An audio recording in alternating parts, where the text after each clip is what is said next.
Hi guys, இஃபா chicken பண்ணலாமா?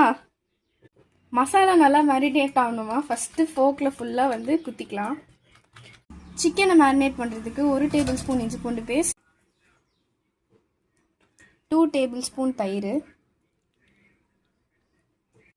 1 tablespoon normal chilli powder, 1 tablespoon Kashmiri chilli powder, 1/2 tablespoon pepper, கொஞ்சமாக turmeric powder, 1 tablespoon coriander powder, 1/2 tablespoon chicken masala, தேவையான அளவு உப்பு, ஸ்மெல்லுக்காக கொஞ்சமாக கஸ்தூரி மெட்டி. மசாலா இந்த மாதிரி சிக்கனில் நல்லா மேரினேட் பண்ணிட்டு இதை ஒரு 30 மினிட்ஸ்க்கு ரெஸ்ட் பண்ண விட்டுருங்க. இப்போ நம்ம இஃபா சிக்கன் மேலே கொடுக்குற டாப்பிங் க்ரீமை நம்ம இப்போ ரெடி பண்ணிக்கலாம். அதுக்கு ஃபஸ்ட்டு 5 பல்லு பூண்டு எடுத்துக்கலாம். 2 பாயில் பண்ண எக்கோட ஒயிட் மட்டும் சேர்த்துக்கோங்க. 2 cube of cheese, 1/2 lemon juice. இப்போ தேவையான அளவு ஃப்ரெஷ் க்ரீம் அதில் போட்டுக்கோங்க.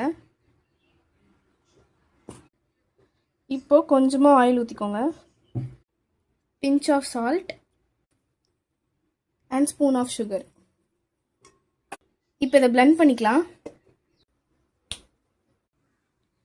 இந்த மாதிரி கன்சிஸ்டன்சியில் உங்களுக்கு இந்த க்ரீம் ரெடி ஆகிருக்கும். நல்லா சாஃப்டாக க்ரம்பிள்ஸ் இல்லாமல் இந்த மாதிரி அரைச்சி எடுத்துக்கோங்க. இப்போ இந்த சிக்கனை அப்படியே ஒரு பேனில் வச்சு ஃப்ரை பண்ணிக்கலாம்.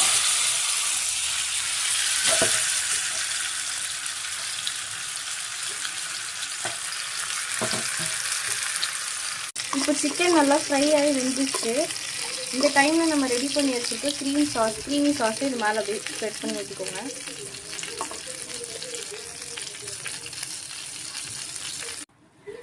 இப்போ இந்த க்ரீமி சாஸை மேலே ஊற்றுனதுக்கப்புறமா ஒரு 10 மினிட்ஸ்க்கு இதை அப்படியே சிம்லேயே வச்சுக்கோங்க.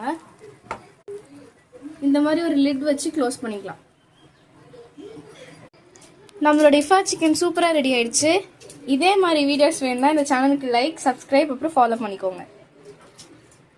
டாடா.